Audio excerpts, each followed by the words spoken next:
YouTube, this is Jeff aka 101 Bronson, back today with another video bringing you the 101 Bronson, Charles Bronson movie collection in honor of today being November the 3rd, which would have been the 100th birthday of Charles Bronson if the man was still alive today with us.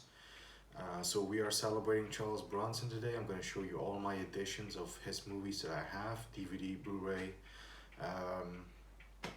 We're just going to go ahead. This might be a long one, but hey, it's a special occasion, right? So we'll allow it. Anyway, let's go in and I'm going to show you all of my Charles Bronson editions on physical media, DVD or Blu-ray. Here we go. Alright, so starting off with the Charles Bronson collection here. And usually I show my titles, categorized alphabetically from A to Z. However, for this Bronson video, and being this being a big celebration of the man, and it's what would have been his 100th birthday, I've actually sorted out his movies that I own in year of release, sort of. So we're going to go from the earliest Bronson film to the last one. So the earliest one that I own with Charles Bronson is this Western right here called Drum Beat. And this is a media book from Germany, DVD version. Now, he might be, big here on the cover and billed first, but this is actually Alan Ladd is starring in this one, and Bronson is more of a supporting role. He actually plays the main bad guy in this film. Now, the movie is called Drum Beat. The German title here is called Der einsame Adler, which means the lone eagle. And this is a pretty decent, mid-50s. This is from 1954, so there's a decent mid-50s Western featuring a great Charles Bronson performance. He's probably, for my money, obviously the best thing in it, even though Alan Ladd, of course, Shane, he does a decent job as well, but Bronson as the Apache Indian Captain Jack, he really steals the show. There's the man right there. And it really is a decent Western.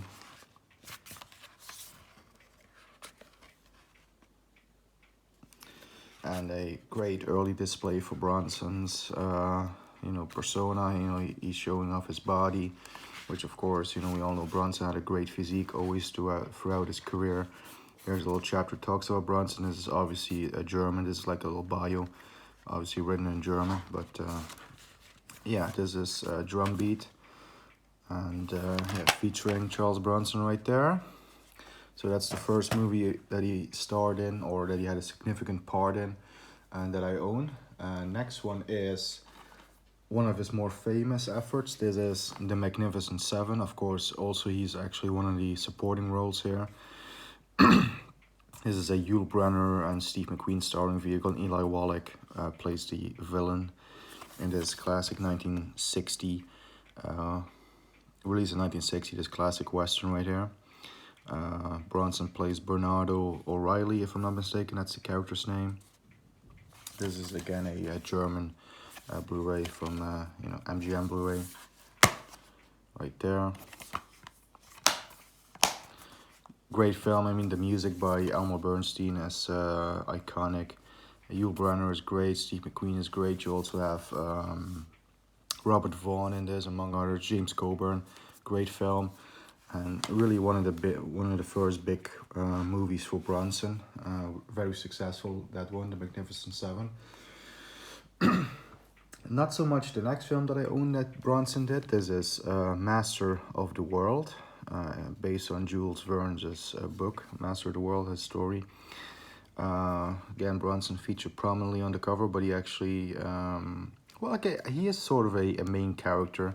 However, Vincent Price, he actually, as the villain of the film, or sort of the major threat of the film, he's actually the main villain. And Bronson is actually hired to investigate him by the American government and sort of,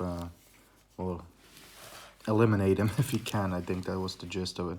But it's like an adventure story. He's on a moving, flying, sort of Zeppelin blimp-esque thing. Great artwork there of Bronson, I must admit. I'll just quickly flip through this. Okay, there's not much of pictures, but yeah, it's a Vincent Price film. He's actually the main sort of, because he's playing the titular character of at least the German version, because it's called Rober der Herr der Sieben Kontinente, which means Rober, the master of the seven continents. Yeah, that's the that's the character that Vincent Price plays. And like I said, Bronson is sort of the main protagonist, if you will. He's sort of the main hero who is trying to take down this Rober character.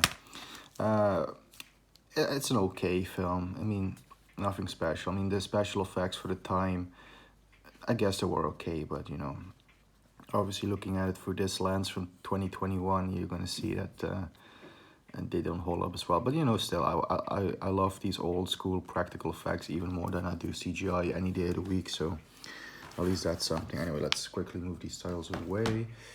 Next film that Bronson has. Okay, so this one was 1961 according to IMDb, and the next one is 1963, if I'm not mistaken. The Great Escape. Again, a big ensemble cast, and Bronson is just a part of it. However, mostly this is, of course, a Steve McQueen vehicle. You got James Garner, Richard Attenborough in there, Donald Pleasence is in there, right there. You also have, yeah, James Coburn. I think I mentioned, was he on the? No, I'd mentioned James Garner. Okay, so you also have James Coburn in here. Yeah, right there. Charles Bronson, Donald Pleasence, great cast, great film. I mean, what can I say about this film that hasn't been said already? It truly is a you know, masterpiece. One of the best ensemble films ever, in my opinion. The motorcycle chase here with Steve McQueen, fantastic. Bronson plays Danny the Tunnel King. You know, he's a vital part of you know, the titular Great Escape. You know, he's a major part in the plan to escape. So yeah, great film. And let's move on, see what we have next. Speaking of great ensemble films, the next film I own from Bronson, this is from 1967. This is The Dirty Dozen. Really have to upgrade this to Blu-ray, but this DVD still holds up pretty well. 2-disc special edition. I mean, just look at the cast. There's Lee Marvin, Ernest Borgnine, Charles Bronson, Jim Brown, John Cassavetes. If I look at George Kennedy, Telly Savalas, one of my favorites. I love Telly. Clint Walker, Ralph Meeker, Robert Ryan. Great cast. Great cast. I don't know. What can I say about this film? Again, this is, for my money, this is the best sort of man on a mission World War II sort of film. As much as I love War Eagles there with Clint Eastwood, and obviously also one can add, you know, Quentin Tarantino's Inglourious Basterds. No, The Dirty Dozen, that's really the one for me. Let's see, on the special edition here on the second disc, you actually have the bonus film, the television film, The Dirty Dozen, The Next Mission. Now, I have seen this one, it's been a while. I say here, it's the sequel from 1985. Lee Marvin, Ernest Borgnine, and Richard Jekyll reprised their roles. So I have seen that television film sequel as well. It was okay, but nothing beats the original right here. Yeah, what can I say? Awesome, awesome movie. I think after this, Bronson went to Europe and he went to establish his name there. If I'm not, yeah, it is. And the first film from his European period that we have, courtesy of my good friend Cinemaniac77, Donnie. He sent us this film in a package a couple of months ago. Villa Rides, with Yul Brynner, Robert Mitchum, and Charles Bronson in a pretty significant role. You know, he plays sort of the, it's about Pancho Villa, played by Yul Brynner. Robert Mitchum, he's sort of a American, sort of mercenary, sort of like a revolutionary spaghetti western, but then I think this is more of an American, I think it's Euro Western. But anyway, he plays sort of the main henchman, or, you know, the main associate of Yul Brynner's character. And yeah, it's a pretty decent Western. Actually, screenplay by, amongst others, Sam Peckinpah, which is, it's definitely a violent film. You know, Bronson very violently dispatches of a couple of poor peasants towards the beginning of the film. yeah, I thought this was a pretty good film. Yeah, let's move on. Next Charles Bronson film that he did in Europe. I actually have this on a double feature here of Wild East. Again, courtesy of Donnie Cinemaniac 77. We're going to talk about this one in a minute. This will come up later. I do have a separate edition for Ryder in the Rain. But the next film he did after Villa Rights was Farewell Friend, here with Alain Delon. I hope I pronounced that right. I always really liked Farewell Friend. I thought this was a pretty decent it's sort of a buddy film. It's also a sort of a heist, caper film. I thought both leads are excellent, Alain Delon and Charles Bronson. I really like that film. I don't know if it would necessarily make my top 10 Charles Bronson films, but it will definitely be a strong runner-up or honorable mention, right? It's a great one anyway, and Bronson followed that up in 1968, the same year that this one was released, with my favorite Charles Bronson film of all time. And I always go back and forth about this being my actual favorite film of all time as well. It's a toss-up always between this one and Scarface. I sort of almost can't pick between them. I mean, Scarface, for obvious reasons, that it's the film that got me into that really launched my passion and my love for films. And this one is just such a well-made film. This is, of course, Once Upon a Time in the West by Sergio Leone. My favorite Charles Bronson film that he appeared in. Claudia Cardinale, Henry Fonda, Jason Robards also co-star in this one. And this is the 50th anniversary collectible book edition, which really is disappointing. I thought this was going to be like a cool sort of media book edition. It's only like a couple of pages. Let's remove it quickly from the sleeve that I have it in.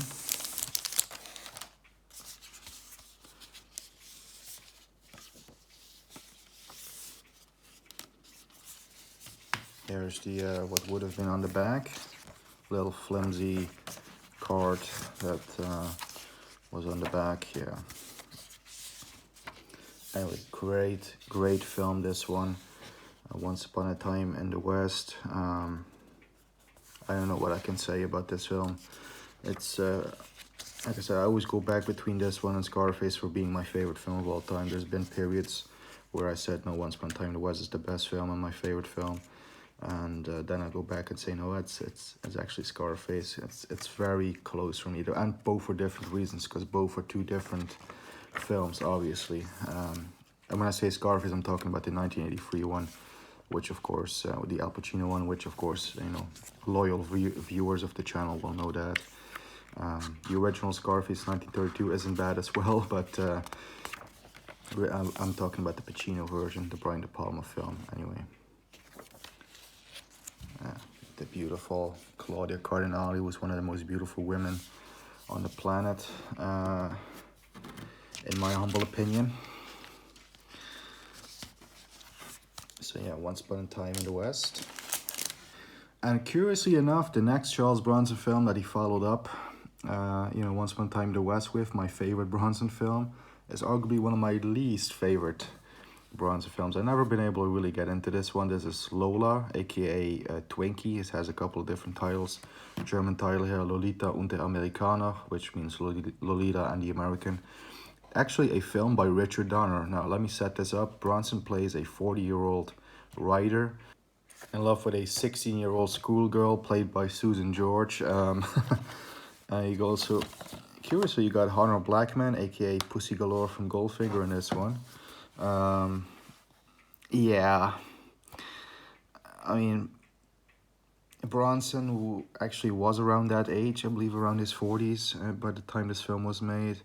Obviously, Susan George actually wasn't 16, but it's still a little weird to watch, especially in terms. I mean, yeah, it's a weird film, and a very unusual film for Bronson to do. I mean, especially like I said, coming right off of Once Upon a Time in the West. The last thing I would have expected him to follow it up with was this one. But yeah, that was the case. Very average film, one of my lesser favorite Bronson films. I mean, I do like that he's really doing something different in this one, and that is a different film for him altogether. And it does show his versatility as an actor, which a lot of people, of course, claim that he didn't have.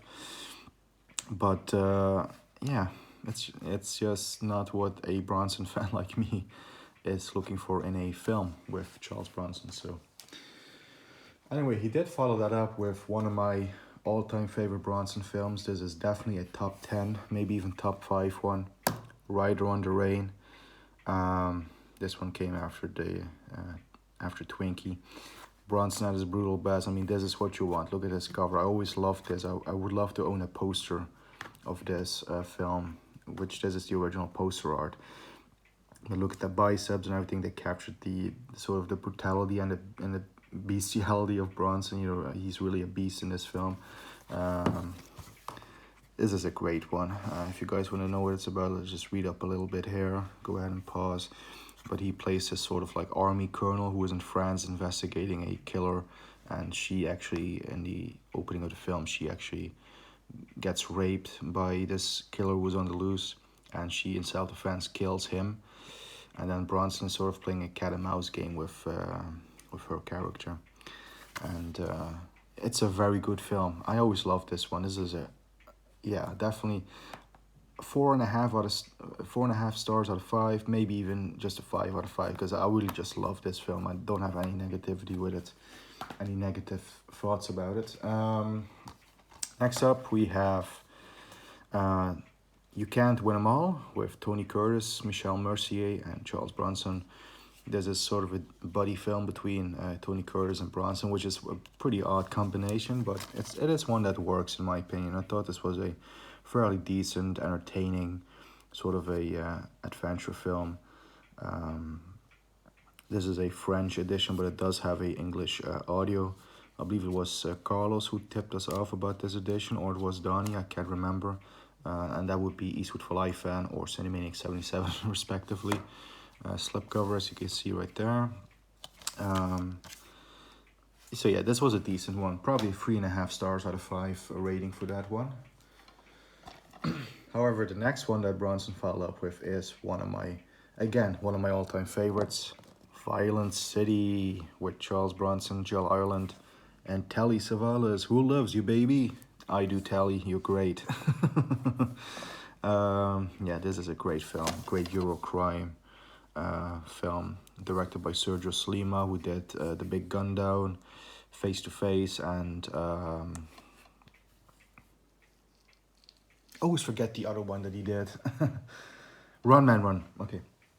And Run Man Run, 3 great spaghetti westerns. He also, on top of this one, directed Revolver, which is another one of my Euro crime favorites. But yeah, this is a Dutch DVD. I own it for years. Based off of the American Anchor Bay release, because this one has some Italian scenes in it. You know, it's the full version, and it has scenes that were never dubbed into English. It just jumps into Italian for a few portions of the film. So it's based on, I believe, the Blue Underground version, or the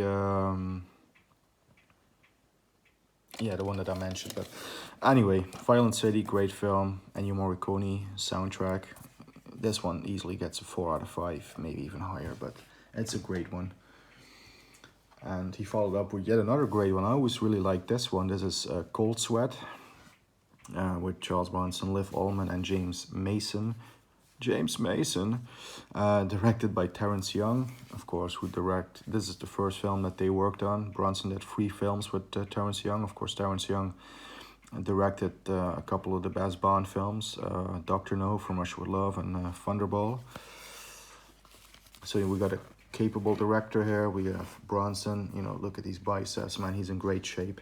We have Bronson in his prime. A great bad guy played by James Mason. This is a great film. This is the German media book, by the way, which I really was hoping had more pictures in it. But okay, well, there we go. We at least have one there. And it has a filmography for Bronson, which is what we're going through right now, except we don't have all films that he appeared in, unfortunately.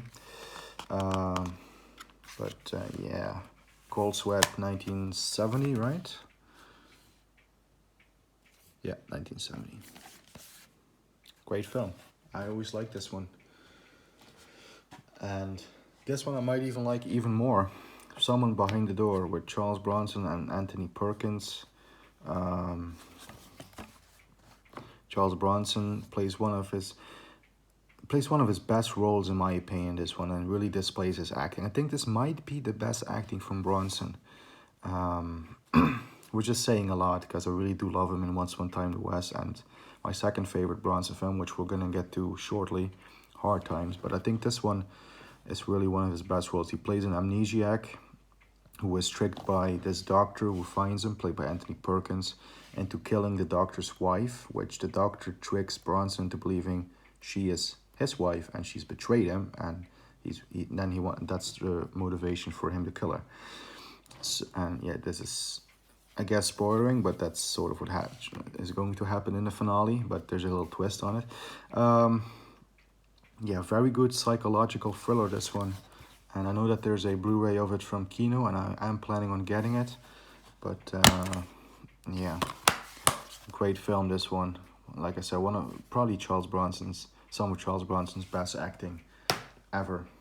And next film after that in Bronson's career was Red Son. This is the second film that he teamed up with director Terrence Young with on this film here, with a great all-star cast. You know, of course, here is the great Toshiro Mifune. Here is Alan DeLeon once again, who co-starred with Bronson, Farewell Friend, and the original Bond girl, Ursula Andress, who is, again, one of the most beautiful women who ever graced the silver screen, in my opinion. And this is a great Euro Western, filmed in, you know, the spaghetti Western locations, Almeria and such. And it's a great film. It's East meets West, you know. Bronson is a cowboy. He's teaming up with the samurai played by Toshiro Mifune. He's betrayed by his friend, I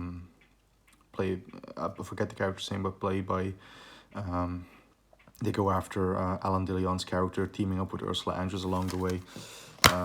It's a great film. This is definitely a must-watch Charles Bronson film. One of the best westerns he did. Obviously, not as good as Once Upon a Time in the West, but you know, still, it's up there.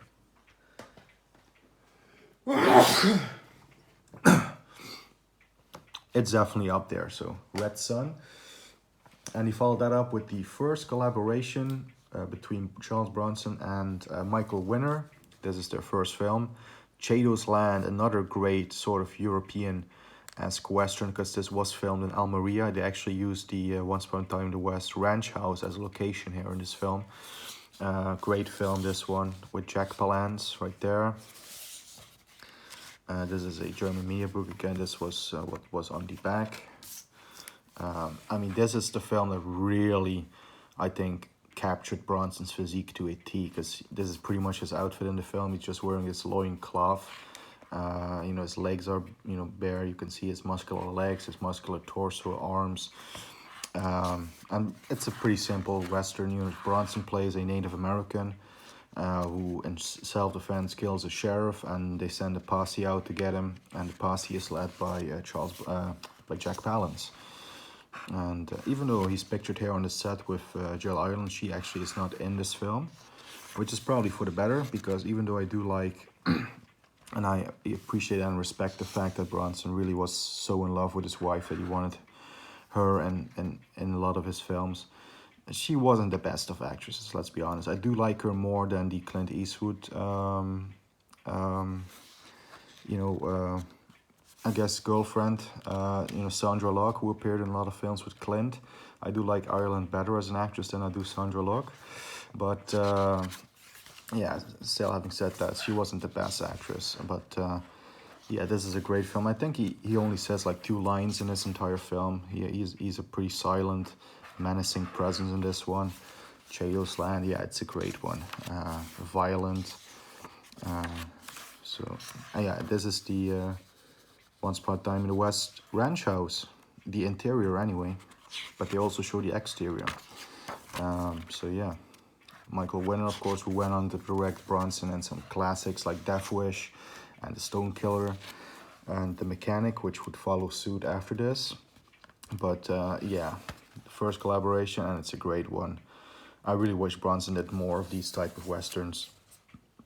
I wish he did another western with Michael Winner, but sadly it was never to be. They only went on to do like urban crime dramas and stuff after this, but damn it, this is a great one. Jado's Land from 1972, which was followed by the third collaboration. According to IMDb, again, I've sorted all these titles according to IMDb. So the next film is the third collaboration between Charles Bronson and Terrence Young, and the final collaboration, I might add, the Valachi Papers, which is a real-life inspired mafia film in which Bronson plays real-life mobster Joseph Valachi, who was probably the first mobster to sort of testify against the mob and go into witness protection.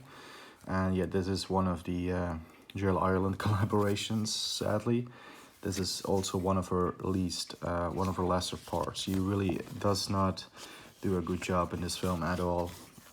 And her scenes are definitely the lesser ones of the film. But this is a very good and underrated mafia film, actually, in my opinion.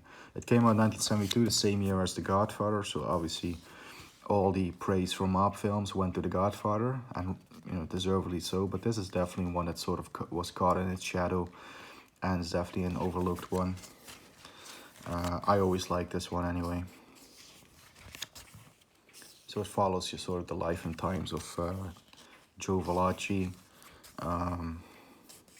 as he climbs the ranks, and then ultimately he's put in a situation where it's either he's gonna die or he's gonna testify against the mob, and obviously that definitely makes him a target. But oh yeah, also you have Joseph Weissman in this film, who obviously he was the very first Bond villain, Dr. No, and well, Dr. No. I thought it was cool to see him in there. I haven't seen too many films that he was in besides Dr. No, so this was really cool to see. And yeah, I really think this is a great film. Like I said, only thing I wish Jill Ireland, she's supposed to play an Italian-American, woman. Obviously, Jill Ireland herself was British, so she's putting on this sort of accent, and it's really not convincing at all. Anyway, yeah. So this was the indicator edition here of the Valachi Papers.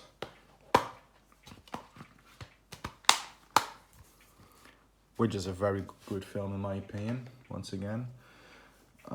All three of the films that he did with Terrence Young, in my opinion, are some of his best.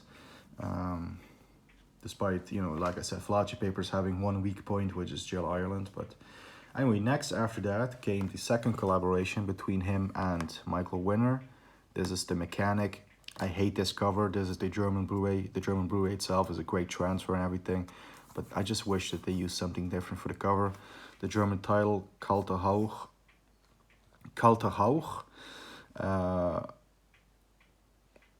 Obviously, we all know it as The Mechanic.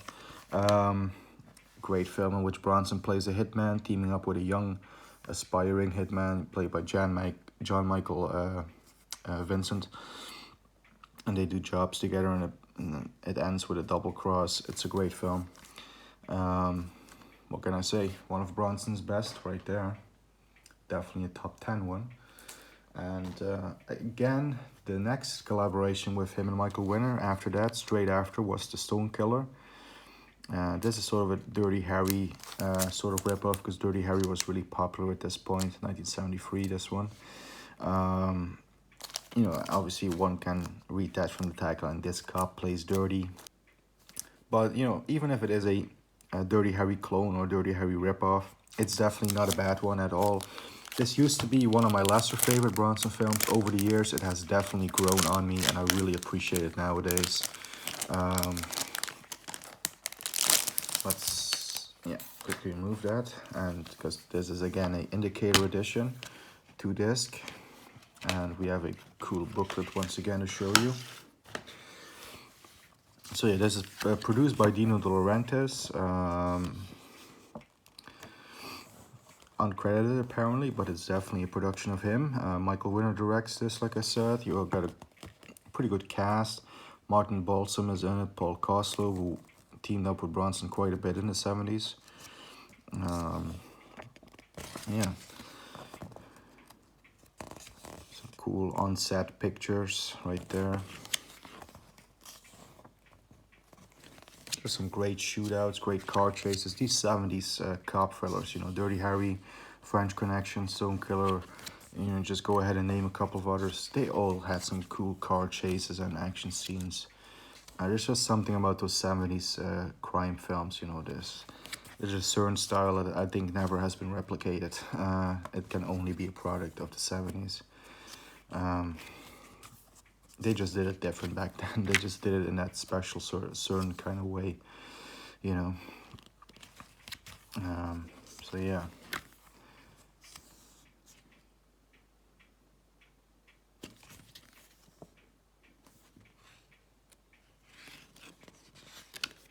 So yeah, and there's the original poster. Yeah, the cop plays dirty, the Stone Killer, and there is Bronson and Michael Winner on the set. And next up we have another Dino De Laurentiis production. This is Charles Bronson and the Valdez Horses, aka Chino, 1973 again. He was doing a lot of films, man. He was really chewing them out, if you will. This is one of my more recent additions to the Bronson collection. Again, a indicator edition with a very cool booklet featuring some great pictures of the man right there. And his iconic mustache. Man, I love that mustache. Yeah, this is actually a Euro Western again, produced by Dino De Laurentiis, which would make this a spaghetti Western. If it's produced by an Italian, it's a spaghetti Western. So this is actually the second and last spaghetti Western that Charles Bronson did. If we're not counting Red Sun, which I do sort of consider a spaghetti Western, but it's more of a Euro Western, I do know that, but this is definitely a spaghetti one, and it's not a bad one. It's not a bad one. Again, Jill Ireland is in this. I did not mind her as much in this film. This is one of the more decent roles of Jill Ireland in a Bronson film, but yeah, there are some cool fight scenes in there. The Italians always had some great coordinated, you know, stunt scenes, fight scenes. I think this sort of on set with Charles Bronson, I think there's a couple of lines in here from him. Some interview, right? Oh no, it's not. It's somebody who was observing Bronson on the set, but he shares some cool stories. They do share some cool stories here, but yeah, Charles Bronson. This was a cool, obviously, here you can see this is definitely, you know, that spaghetti Western, a famous location. I think this is the same location as Navajo Joe, where Burt Reynolds was hanging here at the same spot. I think it might be. Yeah. It's not one of Bronson's best films, but it's definitely a pretty damn decent one. So yeah, there you go. Mr. Bronson on set. I like this picture. Anyway, there you go. That's the Valdez Horses, aka Chino, from 1973. He would follow that up with one of my favorite, and a lot of people's, you know, one of a lot of people's favorites, Mr. Majestic. Now, this is a goddamn awesome film, man. I love this one. Bronson plays a melon farmer, ex-Vietnam veteran, Vincent Majestic, who just wants to get his melon crops in, but he's sort of, his plans are thwarted by Frank Randa, played by Al Lattery, and also Paul Koslo, who was in this film. Yeah, and he's taking on the mob, and it sounds silly, but it's a fantastic film. It's an absolutely fantastic film. Directed by Richard Fleischer. And he would follow this up with, of course, his most famous effort, but damn it, this is a great one for sure. And let's just get to the one that he followed that film up with. It's the original, the classic Deathwish from 1974. Like I said, the same year as Mr. Majestic, but this is definitely the more popular one, even though, controversial opinion, I might like Mr. Majestic a bit more than I do this one.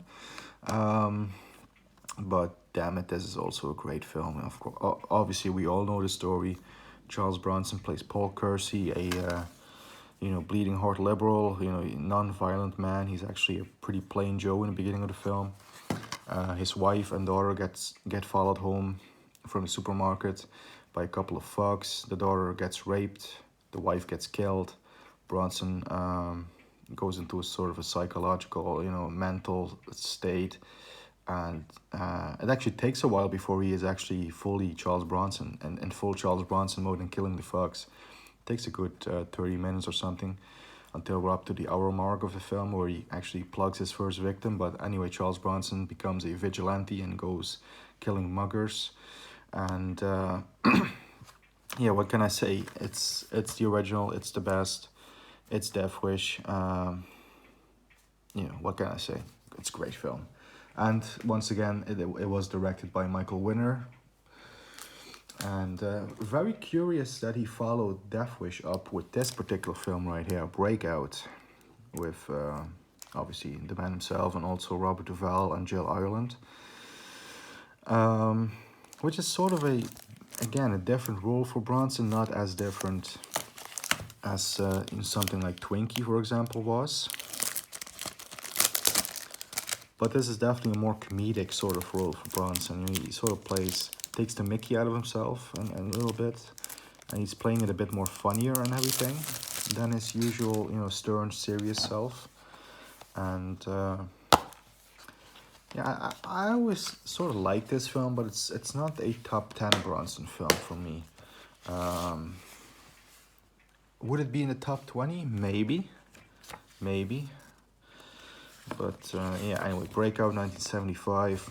Got a pretty good cast, Rob Duvall, John Huston is in, Randy Quaid, Sheree North, don't recognize anybody else, obviously Jill Ireland. Yeah. Based on a real life event of a actual prison breakout. Bronson is hired by Jill Ireland, who is the wife of Rob Duvall. Rob Duvall is actually in prison in Mexico for something he didn't do. He's wrongfully in prison. And Jill Ireland hires Bronson to get him out, which is the basic plot of it, the basic premise of it. There's some cool scenes in there, some comedic scenes. Actually, the final death of one of the villains is pretty brutal for this film. This is actually a PG-13 film, surprisingly enough. It's not the most violent Bronson film, but surprisingly, that like I said, that final kill, it actually is a pretty damn brutal one. I wasn't expecting that.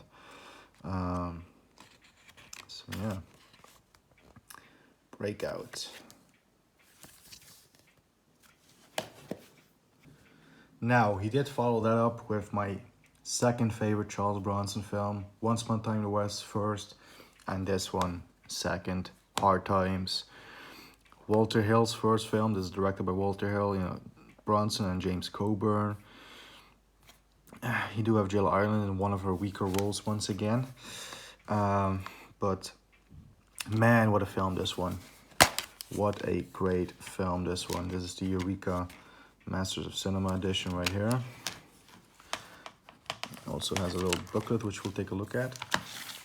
But damn it, this is a great film. Bronson plays a drifter who comes into town. He's, taken by James Coburn. James Coburn is sort of this guy who manages fights, who manages fighters very poorly. He's a bad gambler and everything. He's always down on his luck. He sees Bronson, he sees potential, so he works together with Bronson. Together they make a lot of money. Because this, of course, takes place in 1933, the Great Depression.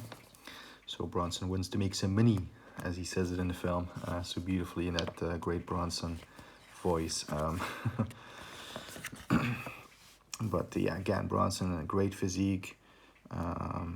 He has a cool hairstyle in this film. Usually Bronson always has long hair, sort of has shorter hair in this film. I don't mind that look for him. I think it looks pretty damn cool.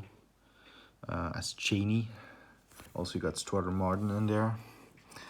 And yeah, man, this is such a... Every time I watch this film, it's not even a long film. That's actually one of the things. I actually read the Bronson book by... what's his name? Paul Talbot.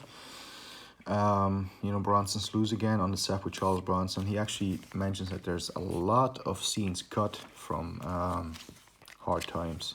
Scenes that apparently still exist, and even stills of it exist. So I really wish that one day they will put together the ultimate cut of Hard Times, because it does sort of show when watching the film that stuff has been cut, because it's only an hour and 30 minutes. It's only like a 90-minute film. And it was intended, it was scripted and produced and shot as a 2-hour film or something like that. So there's about 30 minutes of the film missing. I really hope one day it will get restored and will get added to the film, just to have it complete. I do like the film as it is, but like I said, I definitely, when I'm watching it, I feel like there's something missing. There's a couple of extra fights that he had in the film that were completely cut. There were some major scenes with him and Jill Ireland, which would have added to their scenes and her performance apparently. So yeah, I really hope one day somebody's going to be able to find that and put it together. Will probably be unlikely, but there's always hope. Anyway, the next film that Charles Bronson did is Breakheart Pass. They're based on an Alistair MacLean novel. This is a German Blu-ray. German title is Nevada Pass, which really, guys, you couldn't just have taken over the original title and called Breakheart Pass. What's the freaking difference? But again, this is a great all-star cast, actually. You got Ben Johnson, Richard Crenna, Colonel Troutman himself in this. Jill Ireland. And she actually, again, this is one of the roles where she's okay. You got Charles Durning, Ed Lauder. Man, great cast. And directed by Tom Grease, who did Break Out with Bronson a few years earlier. Yeah, this is a Western mystery Western on a train. And a little Murder on the Orient Express-esque, but then Western style. I think it's a pretty good film. I always like this one. Anyway, next film, Bronson, is quite a significant one because it teams him up with J. Lee Thompson, director J. Lee Thompson, for the first time. They worked together on a whopping 9 films, and this is the first one they did. It's St. Ives from 1976, co-starring Jacqueline Bisset. And you also have Harris Yulin in here, who was in the 1983 Scarface film. Harry Guardino, who was in a couple of films with Clint Eastwood, amongst others, Dirty Harry. And this is sort of a mystery noir-esque film in which Bronson plays this Ryder, who was hired as a go-between by this old rich guy to do a job for him. He gets put in the middle. It's a very good.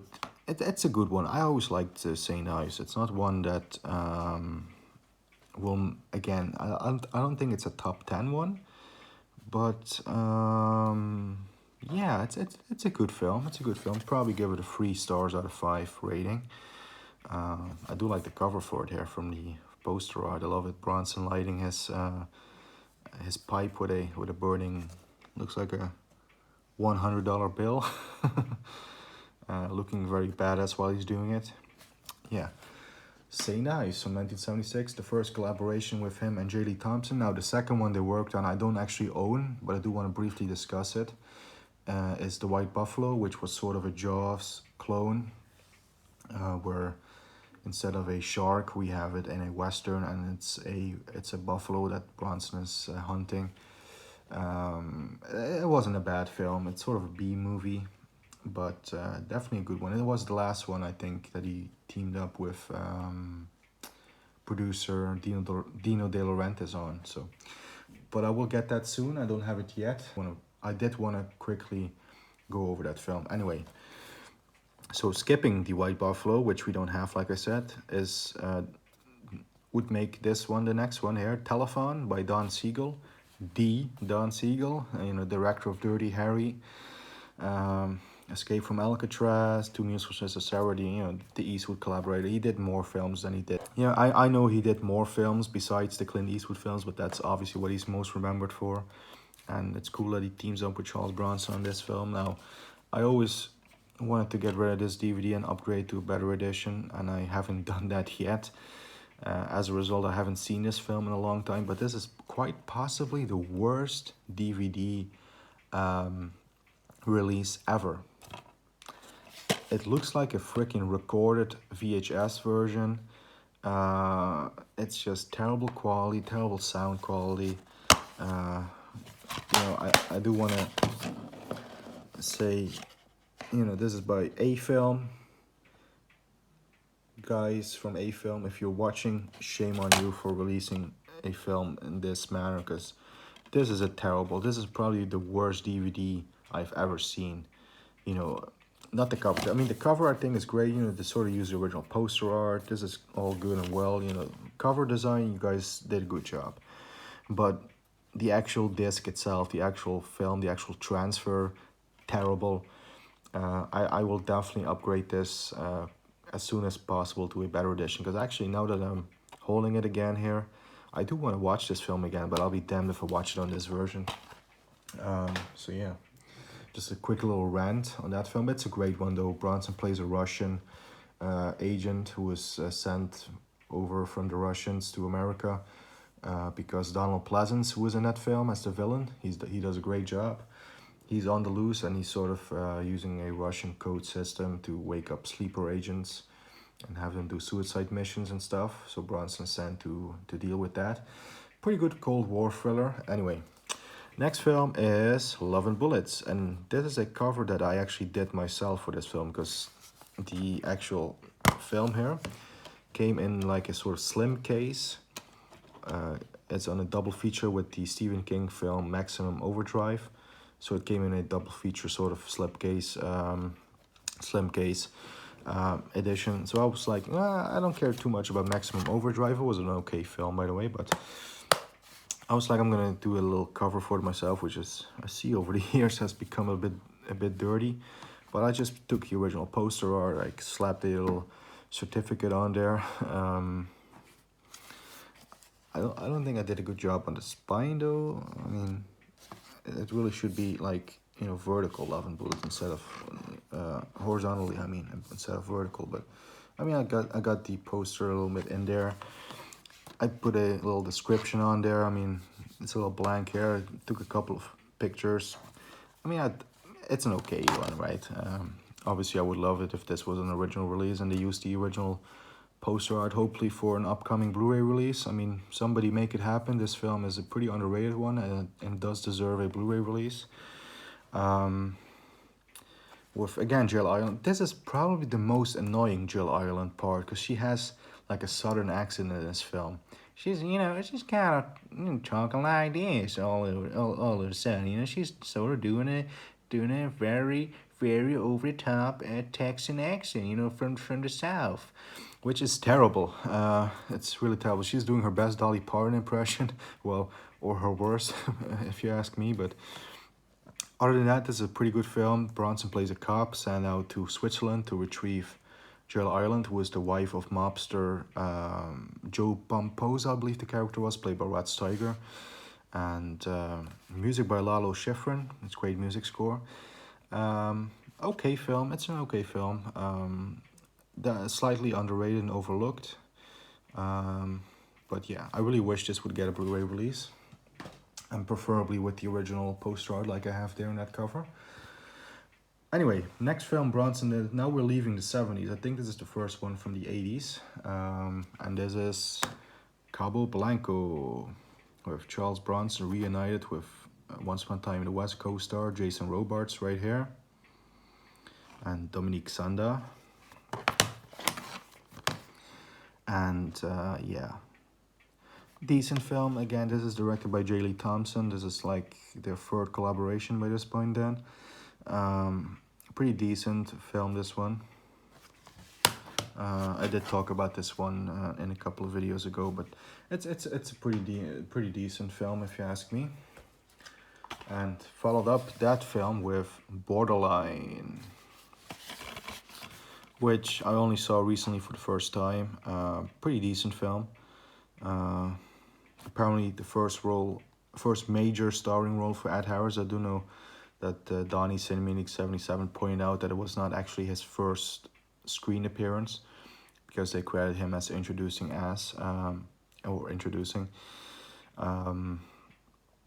Apparently he was in film Coma with Michael Douglas before, but I think he was only a very small part in that. I think this is definitely the first significant part for Ed Harris. He plays the main villain. You also have Bruno Kirby in this film. I liked it. It was a decent one. However, it is followed by another top 10 or maybe even top 5, I don't know, but definitely a top tier Charles Bronson film, Death Hunt. Oh, I love this, the original poster art on it. This is the Spanish gray release, because the German Blu-ray and the US Blu-ray are out of print, and I'm refusing to pay the ridiculous money that people are asking for those. So I got this Spanish gray import edition here.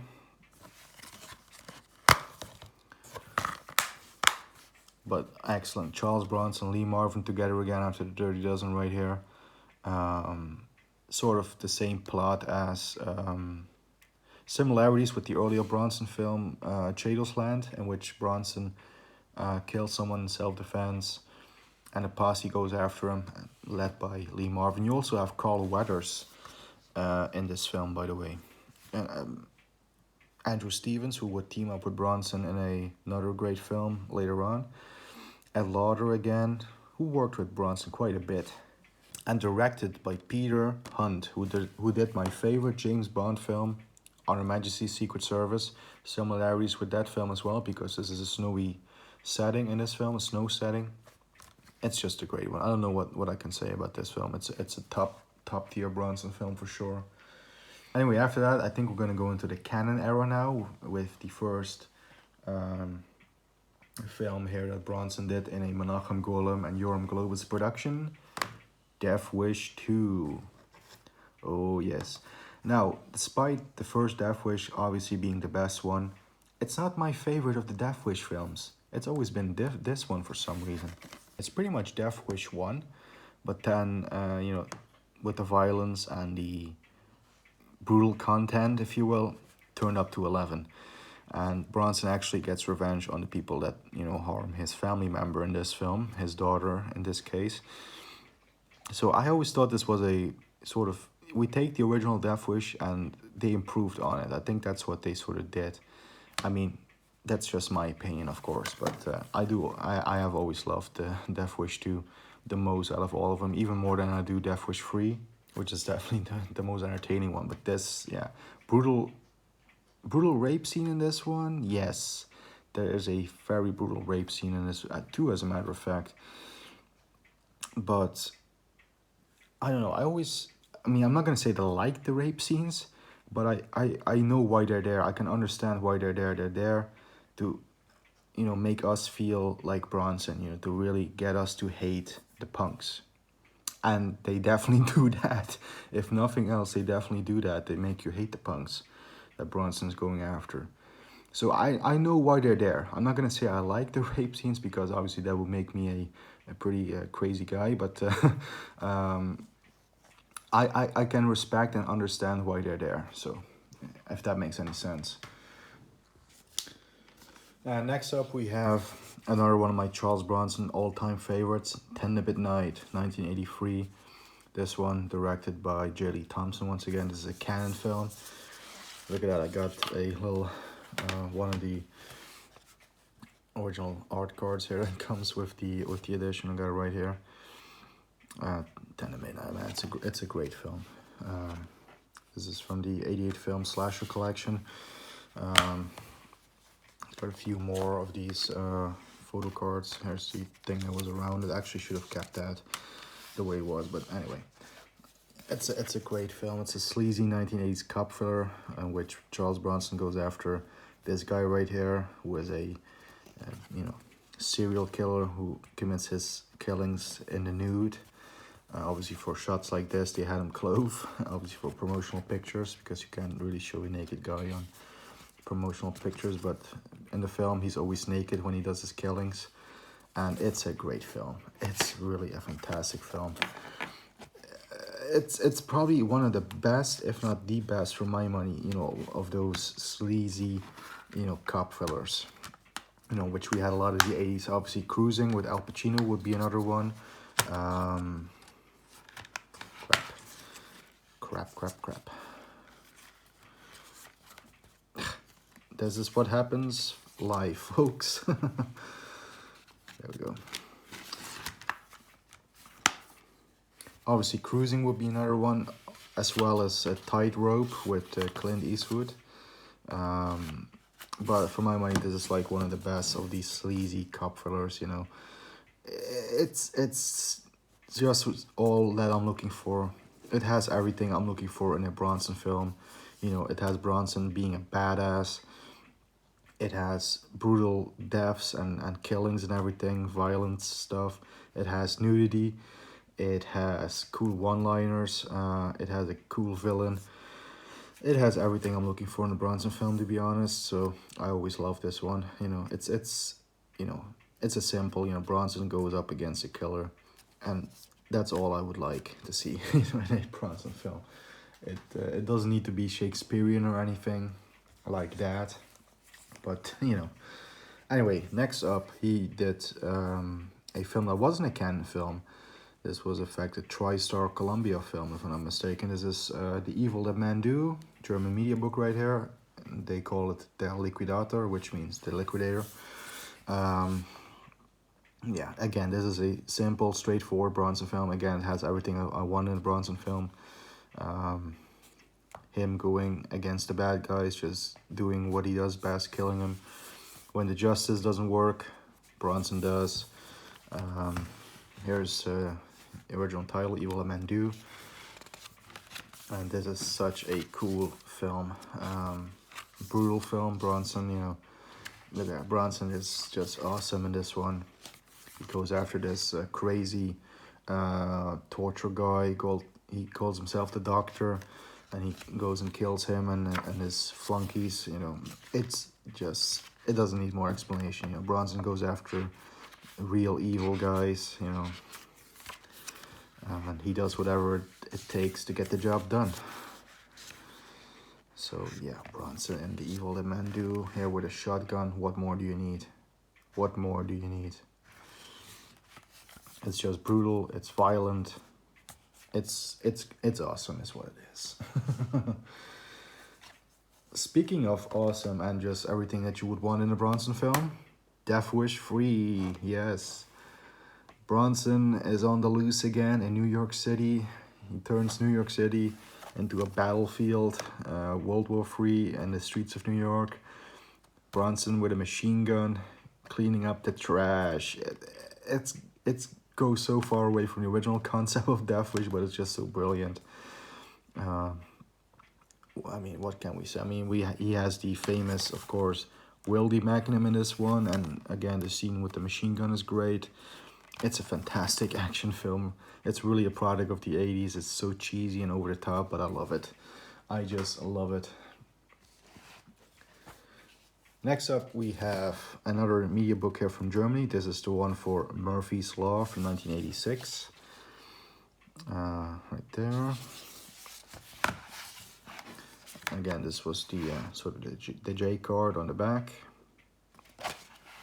Fully uncut, and again, it's one of those sleazy sort of cop thrillers.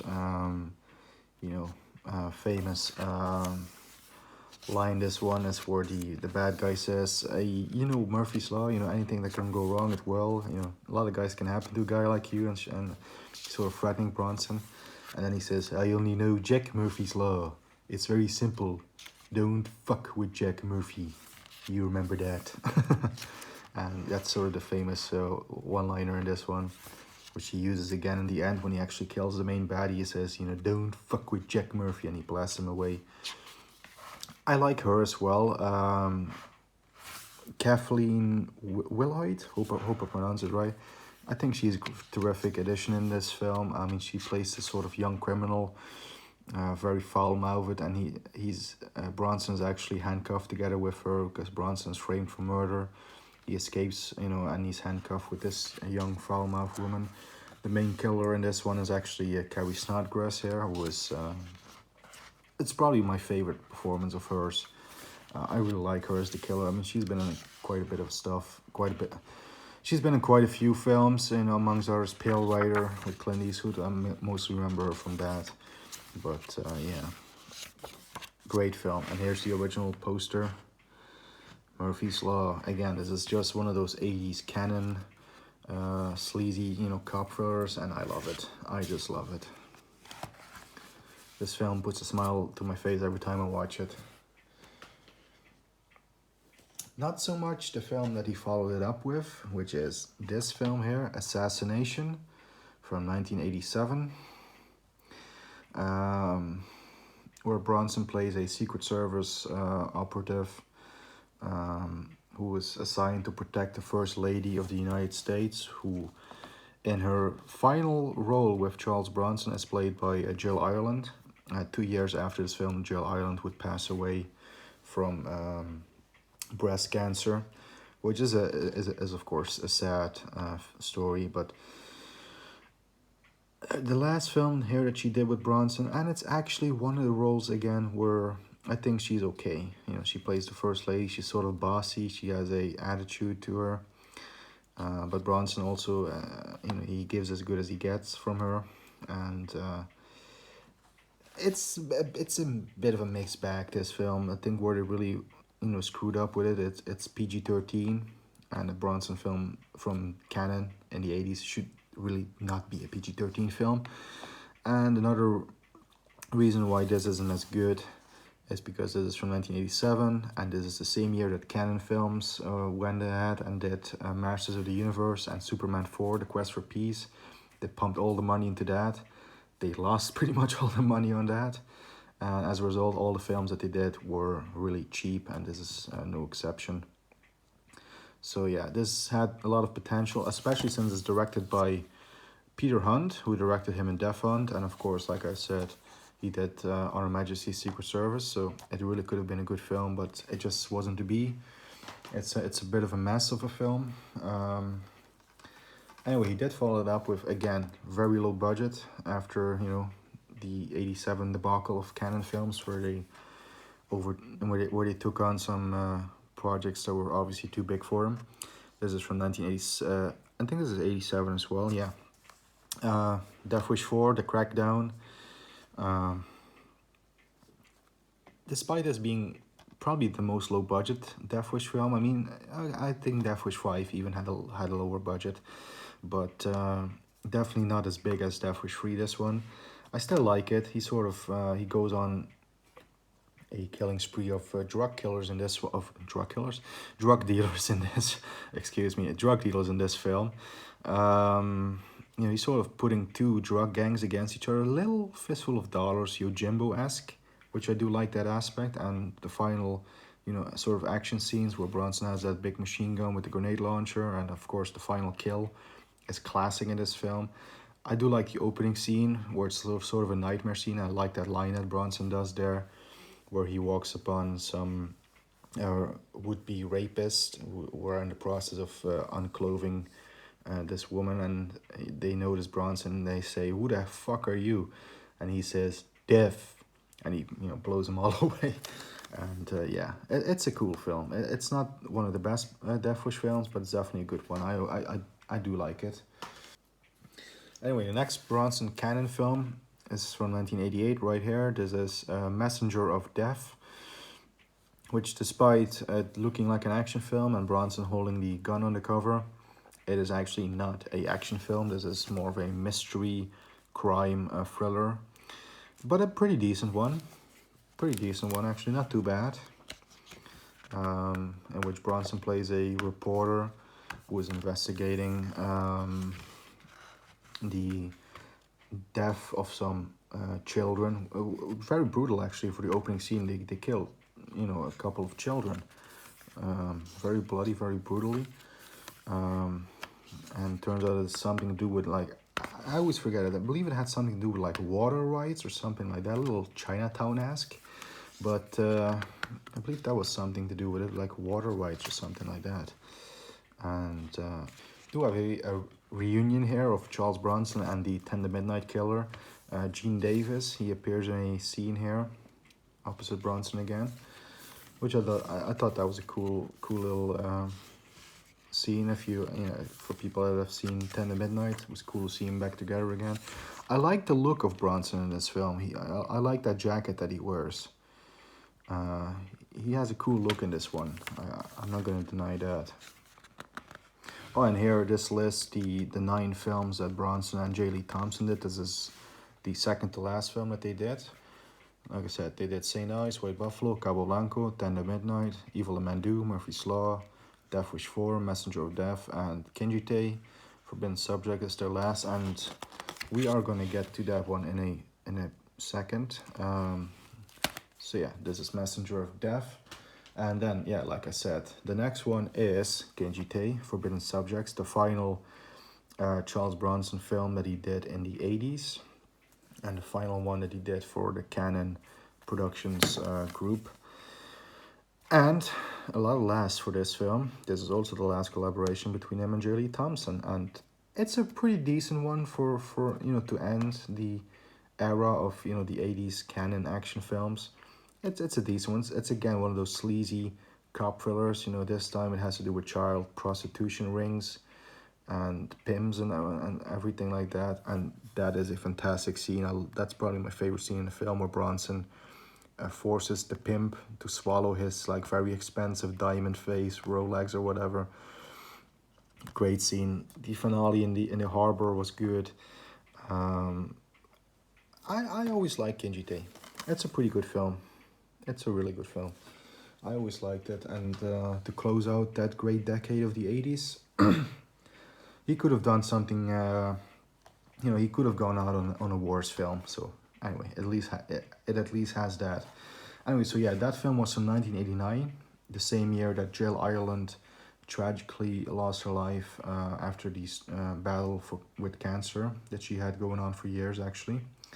And Bronson sort of went on a little bit of a hiatus. He only returned in the early 90s with a couple of television films. He did one theatrical film in the 90s. Anyway, he appeared in, I think the first thing he did after his hiatus was The Indian Runner, the Sean Penn film Indian Runner, which unfortunately I don't own. I really want to get a copy of that.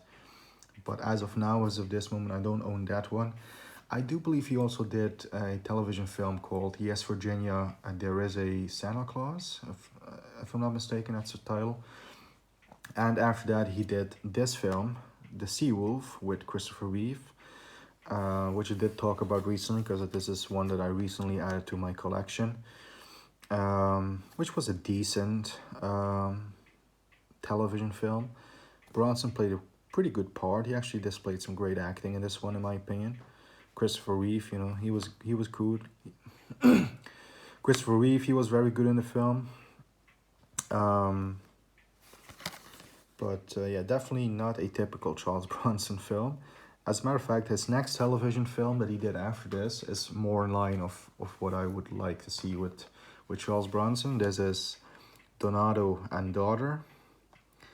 And using, I think this is the same image that they used on the media book for Murphy's Law, which is kind of odd. But yeah, this is more of a Charles Bronson film. And then The Sea Wolf, this is you know, him going against a serial killer. He's a cop, teaming up with his daughter, who's also a cop. And it's a little 10 to Midnight-esque, where they go against a sleazy killer. It's a little bit sleazy. It's definitely more violent in terms of television films, this one. And this definitely feels like a sort of Canon made-for-TV film in a lot of ways. So I do really like this one. I think out of the television films that Bronson did, this actually might be the best. So yeah. Anyway, Bronson did follow that one up with his last theatrical movie. And what could be more appropriate than one final Deathwish film, Deathwish 5, right here from 1993, 1994, if I'm not mistaken. 1993 it is. Yeah, this is the final theatrical film for Charles Bronson. And I think the ending, where he sort of walks out into that gleaming light, where he sort of walks out of frame, I think it was sort of fitting as sort of a goodbye to Bronson. I think he knew this was definitely going to be his last film, at least theatrically. but overall the film is a bit of a mixed bag. There are some interesting kills in here that I do like. I do like the villain played by Michael Parks. He might be the best Deathwish villain. But yeah, it's just a mixed bag. Like I said, I do like the ending. I do like how they sort of close off the series. Sort of put a final, real good ending in there. But yeah, it is a mixed bag for sure. Anyway, Deathwish 5 was followed up by Bronson's last series of films. He did a trilogy of television films, which were aired in the mid to late 90s. I believe the last one is from 1999. Anyway, it is the Family of Cops trilogy, which I do own on DVD right here, PG-13. Solid set of films, the Family of Cops films. This one actually is directed by Ted Kotcheff, the director of First Blood, which I thought was interesting. But yeah, on one hand, I like the Family of Cops films. I think they're decent as far as television movies go. On the other hand, I don't like watching them because you can really see Charles Bronson really aging in those three films, and particularly in those three films. He was already old by this point, don't get me wrong. But he just gets worse and worse with each film. And of course, Family of Cops 3 was his last one. And you could really see him aging. And you can also see at certain moments, it was in the stages where Bronson was in early Alzheimer's disease. You could see that sometimes he looked a bit puzzled, like, where the hell am I? You could see his health going, bad with each film. So yeah, it's also a bit of a sad thing. So it's also a bit of a sad thing to sort of watch these films, especially if you watch them back to back. Here, Family of Cops 3, 1999, his very final, his final appearance ever in this film, television movie. Yeah, it is what it is. I mean, this is the final Charles Bronson film, the final thing he appeared in. I would have wished for a better sort of career conclusion. I mean, if he would have just done nothing after Deathwish 5, I feel like that would have been okay. But, sadly, he did choose to work beyond that. I mean, I guess kept himself busy because he was still very much grieving Jill Ireland. Sort of to take his mind off it, he did those films and everything, I think. But, yeah, it is a shame, especially this one. I mean, you could see this is, yeah, he really did not look good by the end. He almost didn't look anything like he did in his prime. He was actually a bit chubby by the end of his career. I mean, obviously, like I said, Bronson always had a great physique. By the end, not that much, which is really a shame. Yeah. Anyway, that's the Charles Bronson DVD and Blu-ray collection, and I think this is gonna be a video of like an hour or something.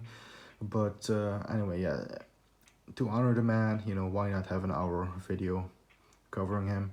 It is, it is in tribute and homage to him. So anyway, there you have it. So there you guys have it. That's all the DVDs and Blu-rays of the Charles Bronson movies that I have now. There's definitely a few that I still need to get in order to have more of a complete collection. The Man with a Camera television series is one that I need to get. The White Buffalo I really have to get. For Noon Till 3, Radon and Tabby would be one. Some of his TV movies like Yes Virginia, There's a Santa Claus, and also Act of Vengeance, and also the Indian Runners one that I would love to get. So there's definitely still, but all in all, I do feel I have quite substantial Charles Bronson collection with some very cool additions. So I do hope you all enjoyed seeing it. And that's it for now. Take care as always. Keep punching. Stay safe and healthy, and we'll see you in the next one very soon. Take care.